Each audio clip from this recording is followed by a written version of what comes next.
Dan kita ngaji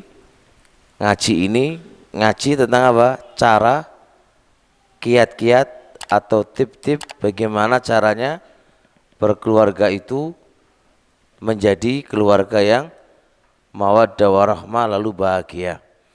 Kita udah nyampe kaidah 25 ya. 1 sampai 24 ya sudah kita sampaikan. Harusnya kalau diterapkan sih udah langsung bahagia loh Pak, insya Allah Pak ya. Kalau diterapkan. Kalau mau dicatat tok enggak diterapkan ya podo ae kan. Kalau diterapkan insya Allah bahagia, insya Allah. Karena menerapkan Pak ya, itu butuh apa? Butuh taufik dari Allah. Ngaji ini ya kita ngaji ini taufik Pak. Kalau nggak ada taufik dari Allah berat untuk melangkahkan kaki ke masjid ini. Wes oleh taufik ya, alhamdulillah. Mari pun dengarkan ngaji. Dengarkan ngaji ini juga taufik dari Allah. Nah, tinggal ngamalkan ilmu ini. Mbok iso ngamalno apa ora iki. Nah, kata iso ngamalno berarti itu dapat taufik dari Allah. Gak iso ngamalno berarti gurung oleh taufik. Nah, kaidah yang ke-25 itu adalah wad'u qawanina wa anzimatin yattafiqu 'alaiha zaujani. Dua suami istri punya kesepakatan membikin undang-undang keluarga. Membikin apa? Aturan-aturan dalam berkeluarga. Bikin Pak. Suami istri datangkan kesepakatan. Jadi ini rumah ada aturan mainnya, ada undang-undangnya. Siapa yang menyelisih ini hukumannya ini. Enggak pandang bulu apakah itu suami atau istri. Sepakati Pak. Ya, gampangannya begini. Contoh, punya aturan yang naik ranjang, kakinya kotor, harus kena hukuman. Apa hukumannya? Ngapal surat kada gitu ya. Jadi hukumannya gak kok dipukul boten. Cuma dikasih hukuman suruh ngapal, suruh nyapu, suruh masak. Itu dan harus komitmen antara suami istri. Istri. Jadi istri bisa mengajukan, aku nggak seneng begini. Suami juga, saya nggak seneng kalau kamu begini. Udah sepakat kita bikin aturan ya. Siapa yang melanggar ada hukumannya, ada sanksinya. Sanksinya jangan berat-berat Pak, sanksi untuk membangun. Ojo dikepuki, ojo ngongkon apa jenenge ngangkat semen rong sak ya ora kuat. Jadi caranya begitu, kon ngapal, kon nyapu, kamu yang masak lo ya, melanggar ya, kamu yang masak begitu. Itu bagus. Nah, dan bagus banget kalau kesepakatan itu juga ada anak-anaknya. Anak-anaknya melanggar begini, ada begini, anaknya begini, ada begini gitu Pak. Tapi kalau sudah bikin kesepakatan harus komitmen. Kadang-kadang kita itu gampang give kesepakatan, tapi susah. Nah, jangan gitu. Kalau nanti gitu diremehkan, alah sepakatan opo meneyuk ngono maneh lah.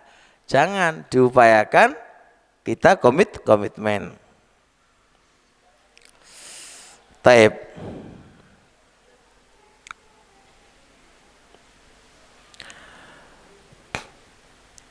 Di antara bentuk kesepakatan yang harus dipahami oleh kita adalah, tolong perhatikan ini teman-teman semuanya, cara ta'amul bersama anak, cara mensikapi anak. Cara mensikapi anak ini penting. Lebih-lebih kalau anak itu salah. Lebih-lebih kalau anak itu salah. Seringnya terjadi apa? Cekcok antara bapak dengan ibu gara-gara mensikapi anak yang nakal. Kalau bapak pengennya digebui.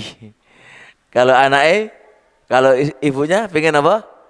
Ojo digebuk gitu kan. Nah ini terjadi Pak. Nah kayak gini ini disepakati. Kalau salah anaknya ini gimana? Begitu.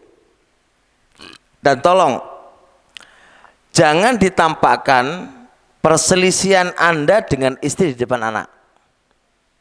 Itu nggak bagus. Kalaupun Anda itu berselisih sama ibu sama istri ya di depan orang, di depan anak tampakkan sepakat aja. Nanti baru diurus di kamar. Ya kalau saya sih caranya nggak kayak gitu, bagusnya begini.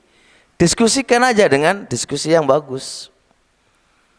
Jangan Anda tampakkan perselisihan itu di depan anak.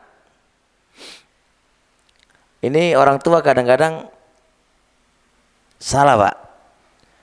Tengkaran di depan anak. Mukul istri di depan anak. Nanti akan dicontoh oleh sang anak. Bahkan psikisnya anak akan rusak kalau melihat orang tua selalu bertengkar. Dan anak akan memiliki pemahaman, loh kok kayak gini ya gitu kan keluarga saya. Isinya tengkaran terus. Sehingga anak itu nggak betah di rumah, lebih nyaman di luar. Lebih nyaman di luar. Maka perhatikan ini wahai Bapak Ibu, tampakkan bagaimanapun keadaan Anda di depan anak adalah sepakat. Adem ayem walaupun runtuh hati itu ya. Tapi jangan ditampakkan di anak. Kasihan banget anak itu. Efek dari kedua orang tua, korbannya adalah anak.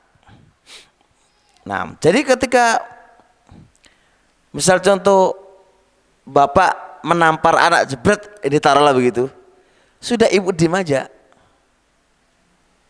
Diem aja dulu.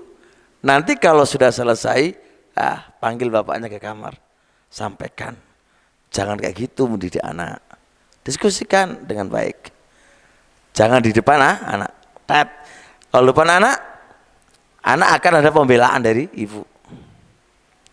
Ya, jadi anak ada pembelaan. Bisa begitu lagi ada pembelaan lagi.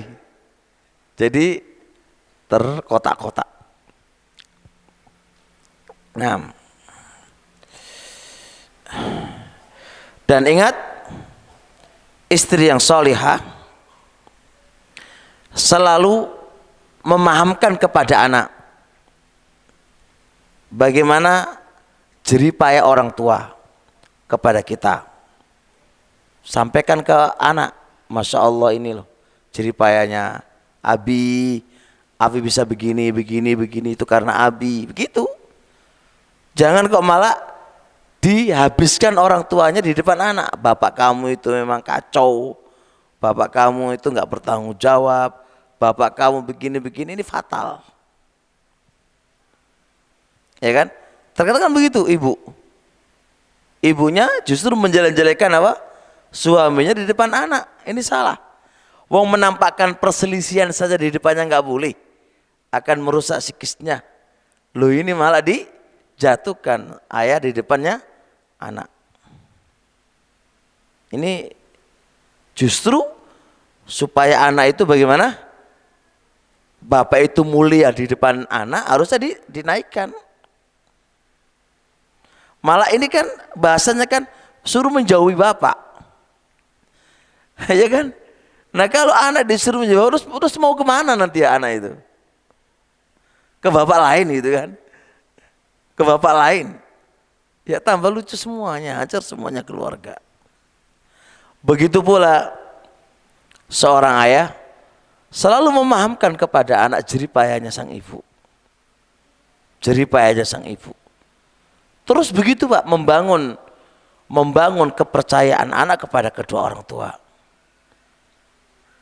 Jadi jangan saling menjatuhkan di depan anak. Gimana mau bahagia kalau model hidup yang kayak gini ini? Faham gak insya Allah? Jelas? Jadi tolong kalau kita pingin bahagia rumah tangga kita, antum sampaikan aja, sepakati suami istri duduk bareng. Terus apa sih menjadi unek-uneknya yang tidak dia suka itu apa? Ditulis bareng-bareng, disepakati. Dan kalau ini melanggar apa sanksinya? Dan ingat sanksinya hendaknya apa? Sanksi yang membangun. Jangan sanksi yang menjatuhkan. Bahkan sanksi itu bikin yang bermanfaat. Ya, ngafal Quran, ngafal hadis atau apa dan seterusnya. Ini adalah jalinan supaya rumah tangga itu bahagia. Poin seterusnya yang penting dipahami adalah di antara kesepakatan-kesepakatan tadi, tolong kesepakati di depan anak jangan sampai apa? Menampakkan perbedaan walaupun apa? Kayaknya berbeda, tapi diamlah salah satu darinya. Nanti selesaikan di dalam rumah, dalam kamar dan didiskusikan. Jangan terlihat tengkaran antara apa? Orang tua di depan anak. Lebih-lebih lagi, wahai sang bapak, wahai sang ibu, hendaknya kalian berdua itu saling memberikan kepercayaan kepada satu kepada yang lainnya di depan anak. Jangan saling menjatuhkan, jangan saling menjatuhkan. Karena anak kalau dijatuhkan, orang tua kalau dijatuhkan di depan anak, anak mau percaya sama siapa lagi? Pemimpin mereka adalah bapak dan pemimpin kedua adalah ibu. Kalau ini sudah jatuh di mata anak, mau sama siapa anak nanti? Mau ngadu ke siapa anak itu nanti? Udah gak ada kepercayaan kepada bapak dan kepada ibu. Ibaratin kayak layangan Pak. Tahu layangan gak? Layangan itu kalau putus, siapa yang mengambil layangan itu? Banyak orang kan? Sama aja anak kita kalau udah putus dari kita, dia akan diambil oleh banyak orang. Ya kalau yang ngambil orang benar saya mending Pak. Kalau yang ngambil itu orang nakal dan tidak benar, mau jadi apa anak kita? Maka anak itu harusnya kita ikat terus selalu dengan orang tua. Diikat dengan apa? Dengan tali yang kuat. Kayak layang-layang itu Pak, kalau bisa pakai tampar aja. Biar digalas, tahu digelas ya? Digelas, oh digelas ya? Gelas gitu. Apa bahasa Indonesia gelas itu? Diseret ya. Sama lain itu gak kalah gitu loh Pak, menang gitu loh. Layang itu gak pernah putus. Walaupun ada yang gelas dia, gelasnya kamu tuh aman aja. Jadilah kayak gitu Pak. Taib ya, Masya Allah.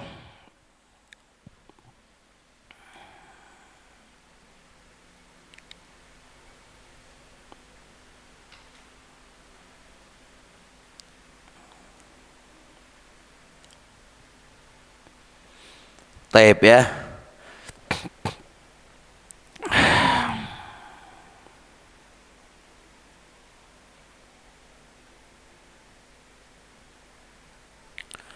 Yang kedua mungkin yang butuh disepakati di dalam diskusi itu ya pengaturan waktu makan, waktu tidur, waktu safar diatur.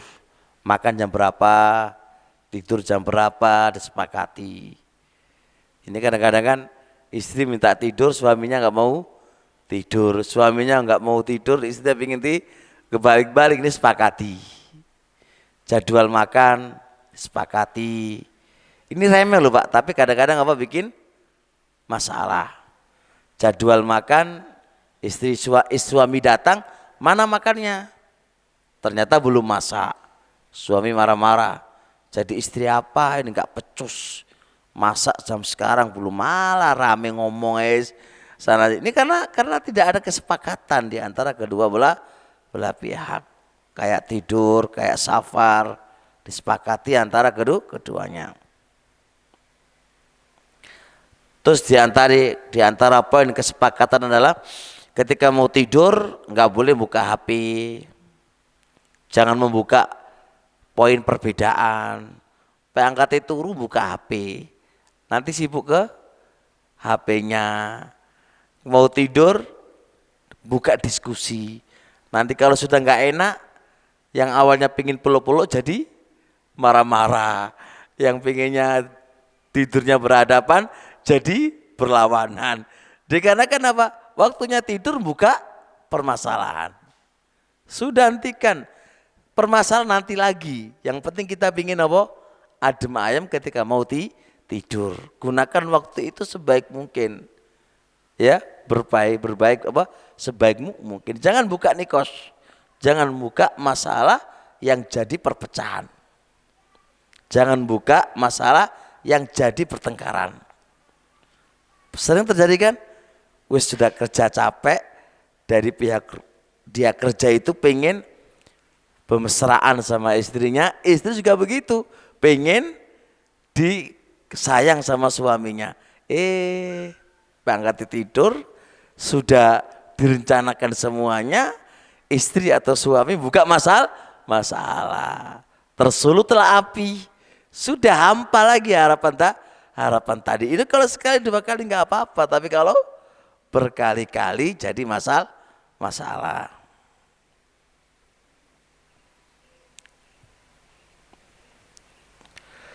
Kemudian di antara poin yang disepakati adalah ketika ada salah dari kedua belah pihak, cara menasihatinya adalah dengan cara lemah lembut. Sampaikan gitu, diskusi, disepakati Pak. Jangan teriak-teriak, oi gitu kan. Ini lapoy sama istrinya kok kayak apa, ngejar maling aja kan. Ya salah, tahu salah gitu kan Pak. Tapi ojo koyok ngono lah. Dipanggil, ditanya kenapa kok begini, kenapa kok begitu. Disampaikan, didiskusikan. Apa yang menjadi kecurigaan kamu, gimana caranya didiskusikan. Dengan cara yang baik, hiwar yang baik. Insya Allah akan ada titik temunya Pak, kalau dengan cara yang baik. Nah, kaidah yang ke-26.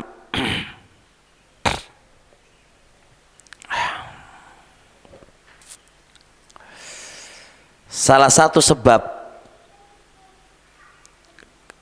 bisa bahagia, salah satu sebab suami istri itu jadi humul, males, adalah gitu-gitu aja gitu loh. Atau gitu aja gak?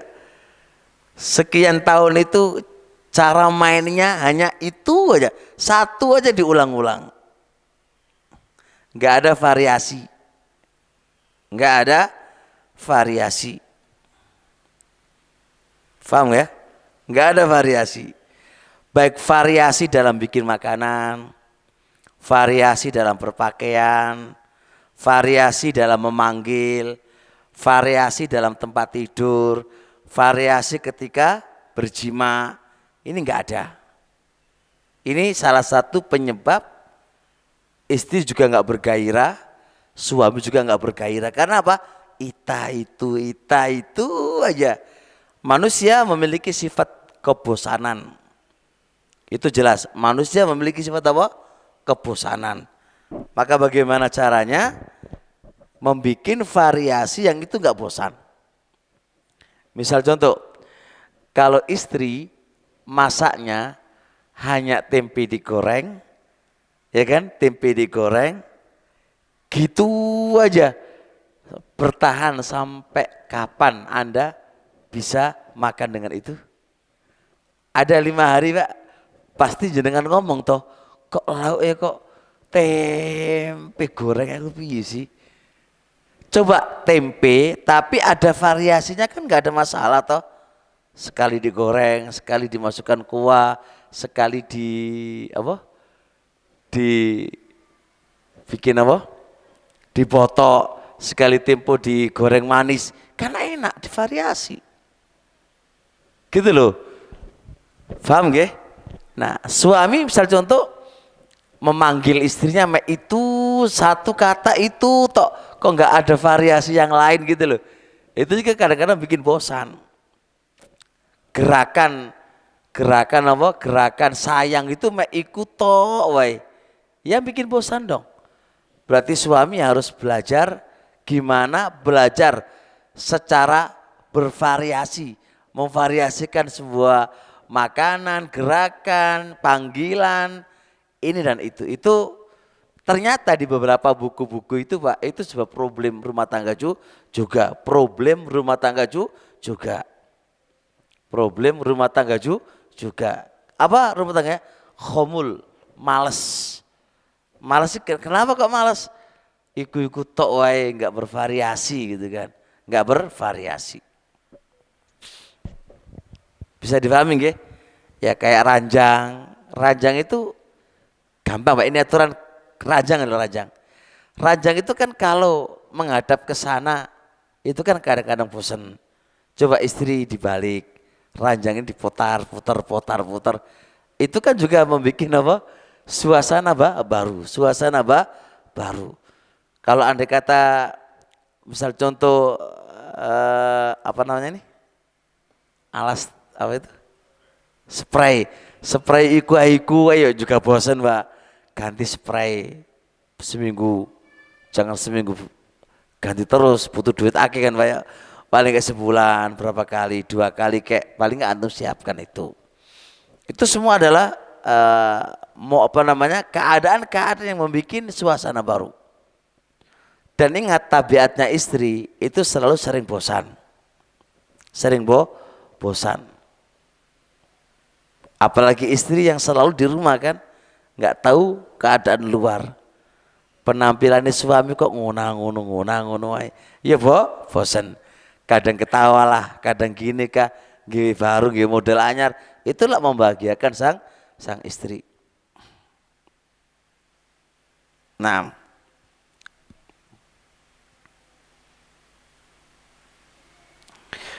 berarti kan syariat kita Pak, itu terkadang di ibadah itu datangnya bervariasi.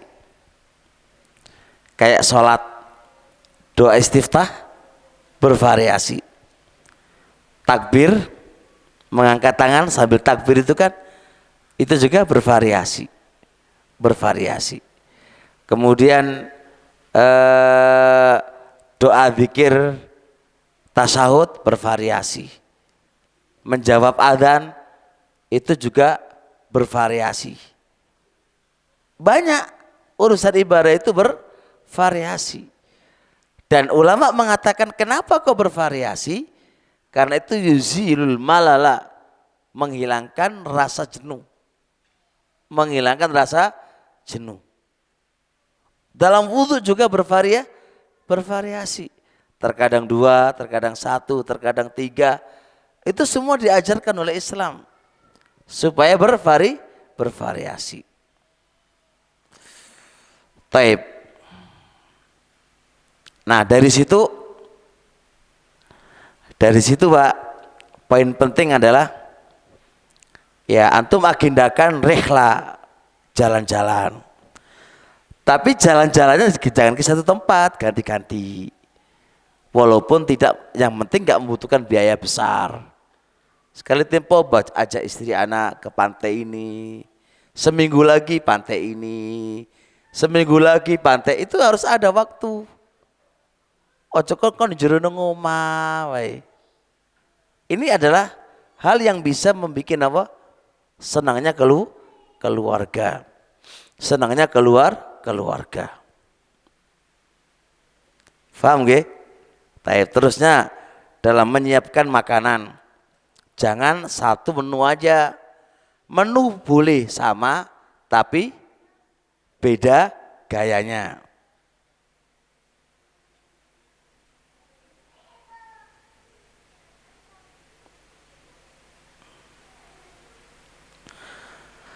Dan penting banget Pak, Masya Allah, harus sebelum nikah itu ada daurah ya.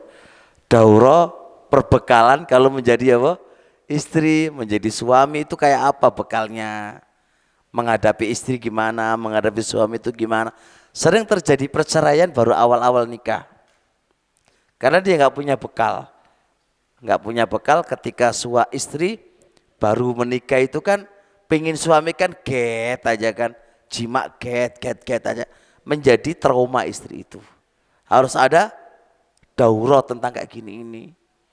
Karena nggak ada bekal Pak. Istri juga nggak punya bekal. Kalau nanti ini terjadinya kayak gini gimana, ini gimana kan nggak tahu. Penting banget ada daurah persiapan untuk menikah. Tidak sekedar hanya persiapan ilmu aja, tapi persiapan cara menghadapi suami itu kayak gimana, cara melayani suami itu kayak gimana. Itu juga harus ada ilmu-ilmu berkaitan dengan itu. Nah, yang terpenting adalah orang tua Pak. Itu termasuk tanggung jawabnya orang tua. Jadi panggil anak-anak jenengan kalau mau nikah, pahamkan kepada mereka menikah itu begini nak, ini begini. Persiapan Anda itu ketika malam pertama itu apa, harus bagaimana, sampaikan kepada anak-anak. Kadang orang tua cuek tentang ini. Sehingga terjadi apa? Ya dia bayangkan malam pertama itu indah tapi apa? Menjadi mimpi buruk.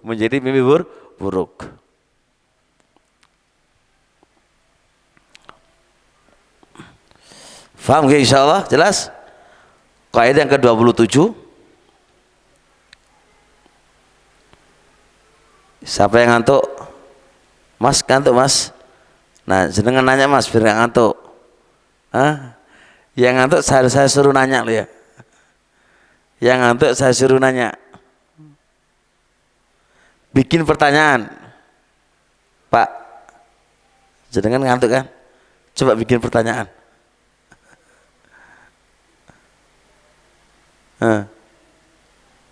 Sudah. Terusnya kaidah ke-27.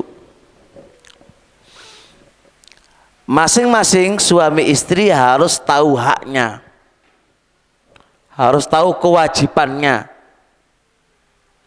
Harus tahu kewajibannya. Istri punya kewajiban yang harus diberikan ke suami. Suami juga punya kewajiban yang harus diberikan kepada istri. Nah, rata-rata masalah keluarga ini, di antara penyebab utama masalah keluarga ini, suami nggak ngerti kewajiban, istri nggak ngerti kewajiban. Karena nggak ngerti kewajiban, apa yang terjadi? Gegeran Pak, gegeran. Gak usah di suami istri, kita di satu masjid saja. Kalau takmir masjid, apa tugasnya? Apa bagian sekretaris? Apa bagian ini? Kalau masing-masing ngerti kewajibannya dan haknya dan apa yang harus dilakukan, insya Allah tidak akan terjadi permasalahan. Masalahnya nggak ngerti kewajibannya. Terkadang bendahara mengambil haknya takmir masjid. Kadang-kadang takmir masjid mengambil haknya bagian pendidikan. Ini kan jadi masalah. Tapi kalau masing-masing tahu kewajibannya masing-masing, lah nyaman lah enak. Istri punya kewajibannya, saya harus jalankan. Suami punya kewajiban yang harus saya jalankan. Lah rata-rata orang-orang menikah ini nggak ngerti kewajiban yang harus dia lakukan. Lah ini loh masalahnya Pak. Makanya harusnya kan kita kalau ngikuti Allah dan Rasulnya, ngilmuin dulu baru beramal. Ini enggak beramal sih ilmu nih kari-kari. Fa'lam annahu la ilaha illallah wastaghfir lidambik. Fabada Allahu bil ilmi tsummal amal. Allah dalam ayat tadi itu mendahulukan ilmu dulu. baru beramal. Kita balik, beramal dulu ilmu nih kari wae. Iya bora. Hah? Bab puasa. Sudah kita belajar bab puasa gurung. Tapi posone wis bertahun-tahun. Salat wis belajar toh tata caranya serasa bener. Gurung. Salat wis bendino, ya kan? Kita belajar adab makan dan minum. Wis ngerti toh tata caranya adab dan minum gurung. Tapi makan dan minum setiap hari, ya enggak? Kita di dalam berjima sama istri, bendino jimae, tapi enggak ngerti caranya berjima sesuai dengan syariat. Jadi intinya bahwa kita itu beramal, tapi tanpa ilmu. Kayak sapa? Kayak wong Nasrani. Wong Nasrani iku beramal, ilmune ora ono. Beda karo Yahudi. Yahudi ilmune akeh, ora iso ngamalno ilmu. Nah, Ahlussunnah itu di tengah-tengah antara dua kelompok ini. Di tengah-tengah, belajar ya iya, ngamalno ya iya. Ojo kok beramal tanpa ilmu, ojo kok berilmu tanpa beramal. Makanya kita harus belajar dan harus mengamalkan. Jangan kita mek semangat jenggote panjang, jubai putih, imamahane putih, tapi banyak amalannya tidak sesuai dengan syariat. Soalnya apa? Jarang belajar. Ingat loh, Ahlussunnah wal Jamaah itu adalah dominannya di ilmu, Pak. Ahlussunnah wal Jamaah itu dominannya itu di ilmu, bukan di amalan. Karena kalau sudah ilmu, iso memperbaiki dirinya. Kalau beramal tanpa ilmu, iso menyesatkan. Tapi jarang banget Ahlussunnah wal Jamaah itu open di ilmunya. Sepenting cingkrangan, jenggoten, wis aman gitu kan. Padahal enggak. Tuntutan salafi Ahlussunnah itu bukan itu. Tuntutannya adalah taswiyah, perbaikan diri, pembersihan diri. Pembersihan dari apa? Dari bid'ah, dari khurafat, dari kesyirikan, dari pelanggaran, penyimpangan. Gimana cara membersihkan dari ini semuanya? Tanda belajar? Enggak bisa. Jadi ini kadang-kadang orang hijrah Pak, awalnya nggak ngena menjadi ngena gitu kan. Tapi setelah hijrah ngapain? Hah? Ini kan salah. Setelah hijrah berarti harus belajar ilmu. Pelajari sholatnya gimana, wudhunya gimana, kemudian ibadah-ibadah belajar. Enggak kok hanya ikut satu ustadz. Satu ustadz di mana diikutin, kemana diikutin, di mana ikutin. Sedangkan itu hanya tema-tema umum, ya enggak? Tema secara khusus berkaitan dengan ibadah dia itu gimana? Enggak mau dia hadir karena kurang mutabar, kurang dianggap, kurang YouTuber gitu ya, kurang YouTuber gitu kan. Itu semua apa kayak gini ini zaman now yang berbeda dengan zaman dulu. Ya kan? Nah, sekarang kita harus belajar apa sih haknya, apa sih kewajiban suami, dan apa sih kewajiban istri terhadap masing-masing dari keduanya.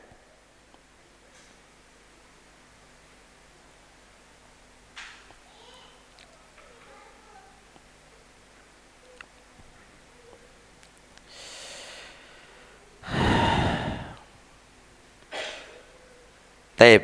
Sebelum saya membahas tentang masing-masing hak, saya sampaikan bahwasanya kedudukan suami itu paling tinggi setelah Allah dan Rasulnya untuk istri. Pahami ini para istri, ini pahami dulu. Kedudukan suami itu lebih tinggi setelah Allah dan Rasulnya dibandingkan dengan yang lainnya bagi istri. Maka istri itu surga dan nerakanya sebenarnya mudah, terletak pada suaminya. Suaminya ridho dengan dia, iku wis waman Pak, swarga.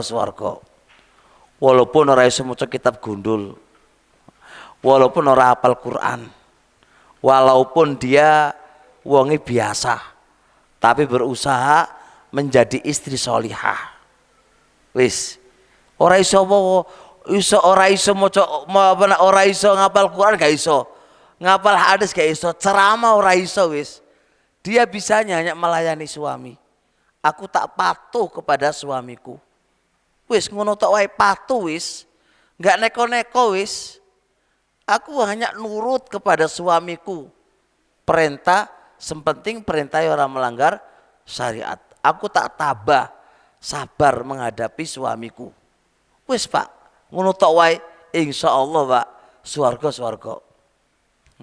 Kata Rasulullah alaihi salatu wasallam, ayyum ra'atin, perempuan mana saja, somat saumaha, puasa Ramadan, wa salat khamsaha, salat 5 waktu, wa ata'at ba'laha, dan taat kepada suaminya, dakhalatil jannata, dia akan masuk ke dalam surga, min ayyi abwabin kanat, dari pintu mana saja. 3 saja. Apa itu? Puasa wajib, kedua apa? Salat 5 waktu. Artinya istri itu sudah intinya menjalankan kewajiban yang Allah wajibkan kepadanya dan menjauhi larangan-larangannya Allah yang dia larang. Dia nggak jalin perkara sunnah Pak. Mungkin dia nggak puasa sunnah, dia nggak bisa sholat malam, nggak bisa sholat rawatib. Dia hanya mencukupkan yang wajib tok. Dikarenakan sibuk ngurusi istri, ngurusi suami Pak. Itu loh surga. Surga. Wes ora sek salat sunnah Pak. Enggak usah puasa wajib, puasa sunnah enggak sempet karena apa, ngopeni suami gitu kan. Iku lho surga tempatnya Pak. Gampang toh? Gampang. Oleh karenanya Syekhul Islam Ibnu Taimiyah rahimahullah mengatakan, walaisa 'alal mar'ati ba'da haqqillahi wa rasulihi aujaba min haqqiz zauj. Tidak ada hak yang paling wajib bagi seorang istri setelah haknya Allah dan setelah haknya Rasulullah dari haknya suami. Paham itu? Tidak ada hak yang paling wajib atas seorang istri setelah haknya Allah dan setelah haknya Rasulullah dari haknya siapa? Suami.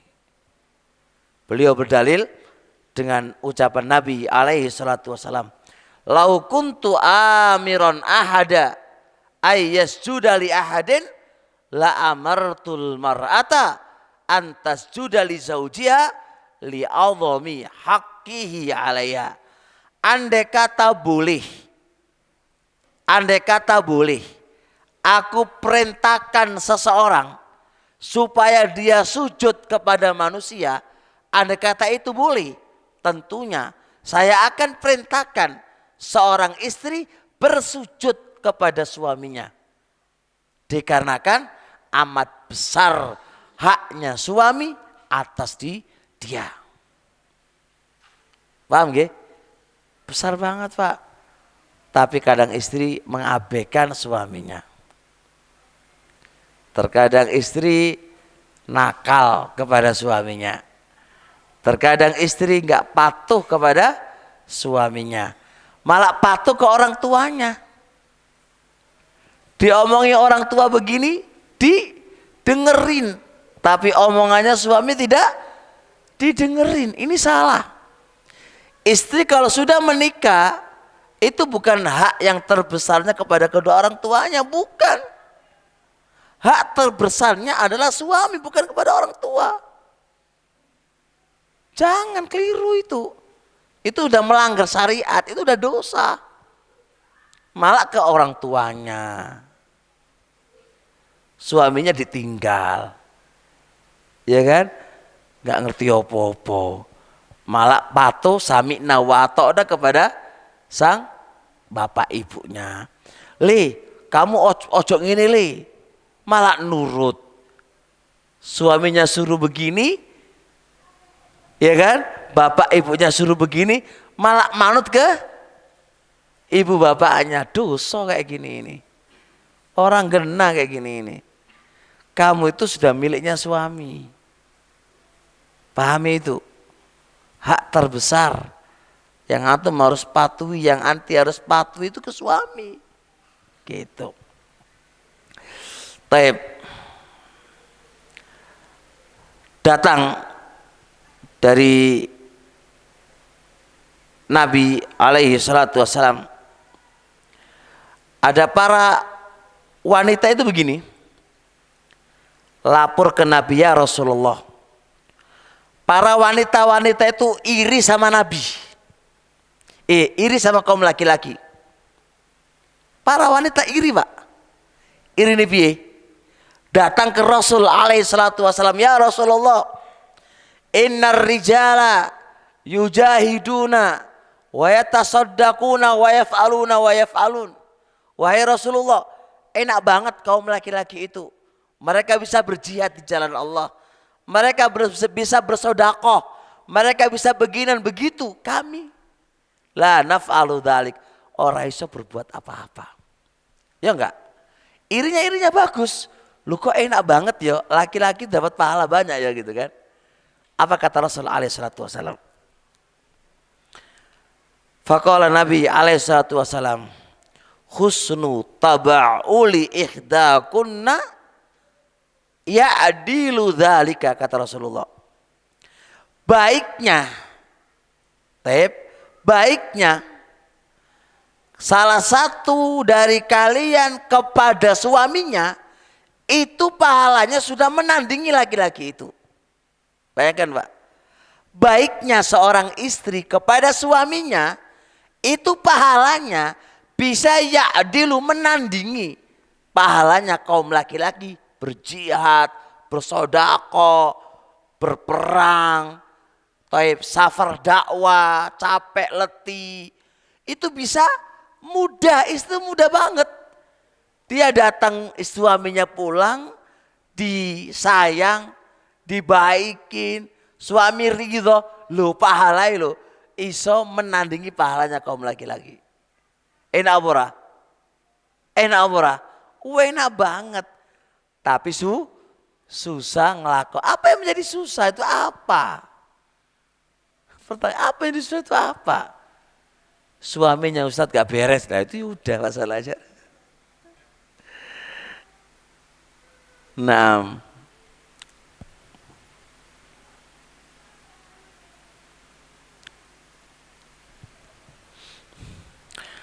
dan di antara juga yang menunjukkan hak suami itu benar-benar besar. Rasul alaihi salatu wasallam mengatakan, la yahillu li imra'atin tu'minu billahi wal yaumil akhir antasuma wa zawzuha syahidun illa biidni. Enggak halal bagi seorang istri yang dia beriman kepada Allah dan beriman kepada Rasulullah dan beriman dengan hari akhir, dia puasa sedangkan suaminya itu ada di rumah, kecuali dengan izin suaminya. Bayangkan, bukankah ibadah puasa itu besar Pak? Besar gak ibadah puasa itu? Besar banget. Tapi kata Rasul gak halal loh. Gak halal.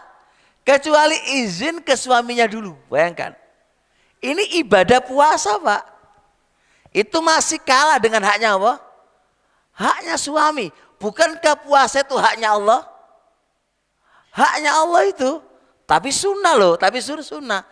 Itu bisa terkalahkan dengan haknya suami. Izin dulu ke suaminya. Apalagi perkara yang lain. Apalagi hanya keluyuran, kelenceran, jalan-jalan. Nggak bisa lah. Wong ibadah saja, jelas-jelas ibadah dapat pahala. Itu saja harus izin ke suaminya Pak. Apalagi hanya keluyuran, apalagi hanya jalan-jalan. Pamitan dulu, kalau nggak pamitan, lo itu maksiat. Maksiat. Ini menunjukkan hak suami itu besar banget bagi istri. Paham gak? Paham gak ini? Menengwah itu biasanya nggak paham.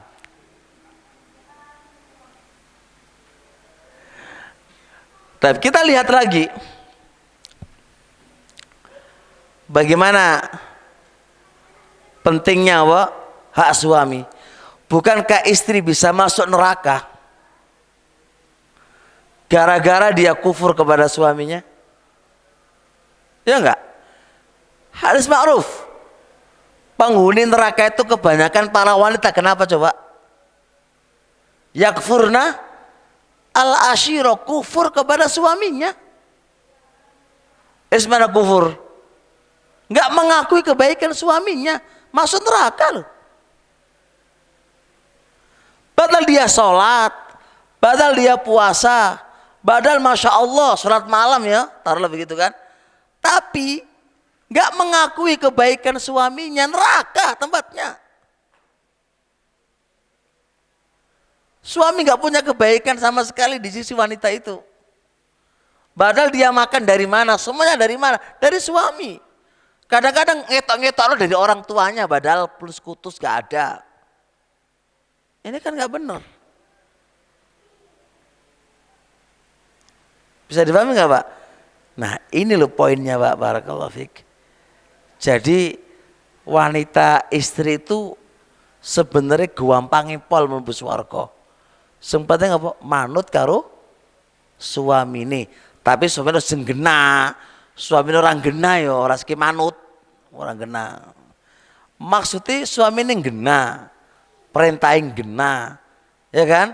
Larangan yang gena. Nanti perintahin, wes gak usah jilbaban. Wes rumit urusane. Kon saliman kalau wong lanang yang nggak makromnya ya mumet urusane. Iki suami ini nggak gena, iki nggak jelas. Maka bagaimana Anda mau ditaati wahai suami kalau itu aja nggak gena. Gena no se awakmu iku ngono lho. Nah, mulailah kita bahas apa haknya. Udah jam 11. Cukup? Ya, monggo yang mau nanya. Besok insya Allah dilanjutkan hak suami istri itu apa. Saya punya buku masalah ini juga. Hak suami istri berbahasa Indonesia. Mau yang mau nanya monggo? Monggo Pak.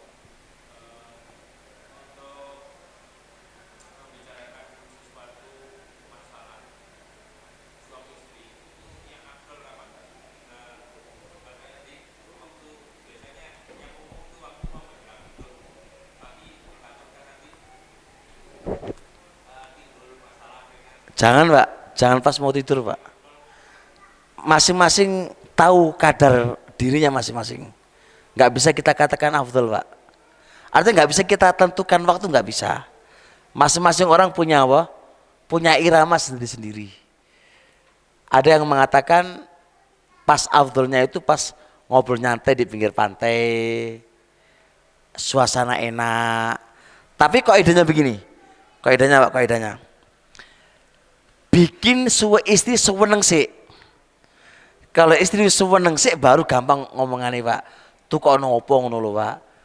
Seneng durian, mangan durian. Seneng sih baru diomongi. Gue luwe enak nyantoli. Daripada engko di pinggir pantai wis kadung enak-enak sampean omongi baru muring-muring wis iki pahit kabeh mulai-mulai ya ora enak Pak. Jadi suasana itu sebenarnya tergantung keadaan masing-masing. Dan tipe wanita juga berbeda-beda. Jadi itu yang harus tentu pahami. Jadi kalau istri mau tidur ngomong ngopo ae biar enggak gaduk, teko meneng wae, ringek wae. Enggak usah ditanggapin. Walaupun jenengan kesel. Teko diringekno wae. Aku ngene, Mas ngene. Teko ringekno yo. Sementing iso muluk sampean aman ngono wae. Wis iku aman, Pak. Jadi tinggal catatan engko ini saya akan bahas di suatu ketika nanti pas enak. Catat, Pak.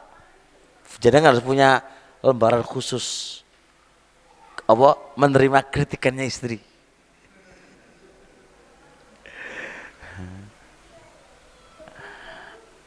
Iya.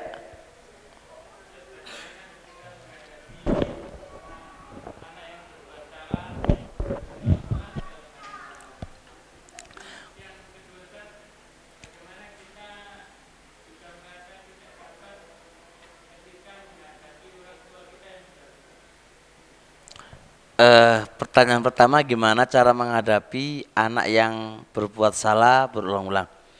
Sebenarnya saya lagi nulis buku juga, Pak. Tip cara nanggapin anak yang nakal. Dan ternyata panjang banget. Nah ini kalau kita uraikan ya nggak mungkin cukup. Mungkin bisa dilihat di YouTube ya, ada nggak itu? Masih beberapa kajian itu. Masih pasti lanjut itu. Jadi tips cara menghadapi anak yang nakal. Jadi solusi menghadapi anak yang nakal. Itu ada solusinya. Jadi anak sudah nakal, salah mendidiknya tambah nakal, Pak. Kayak minum obat, orang sakit minum obat, salah minum obatnya tambah parah. Itulah keadaannya anak. Jadi anak kalau sudah nakal, Pak, itu sama aja dia itu orang sakit. Ketika Anda ke dokter salah resep tambah rusak. Sama aja orang sakit, terus salah resep ya tambah rusak. Makanya kalau sudah anak itu nakal, ketika antum tanya ke ustadz, hati-hati ustadznya, Pak. Jangan sembarang ustadz kamu nanyakan. Sebagaimana Anda sakit, nanya ke dokter ecek-ecek, Pak, bisa menyebabkan Anda itu KO. Ya iya, Pak, ini masalah. Kalau salah obat masih mending, Pak, iso diperbaiki, diulas lagi gitu ya. Kalau sudah salah fatal ke anak, tambah acur. Ini butuh pembahasan khusus, Pak. Yang kedua, gimana caranya mensikapi orang tua yang rewel di masa tuanya? Paling utamanya, Pak, Anda kita ngeramutin orang tua serewel apapun dia, Anda jangan lihat orang tuanya, lihatlah pahala dan kewajiban yang Allah bebankan kepada Anda. Itu dulu. Tahapan ini kalau sudah bisa baru ke yang lain, Pak. Kalau ini enggak dunung, jangan harap bisa dunung. Karena pondasi utama ngerawati orang tua itu susah banget. Kalau bukan karena Allah mewajibkan saya dan mendapatkan pahala yang besar dari Allah, enggak bakal dunung, Pak. Ini dulu pondasinya dulu. Tanamkan ini dulu baru ke yang lain mudah. Saya contohkan begini. Anda punya keluarga 20 ini contohnya.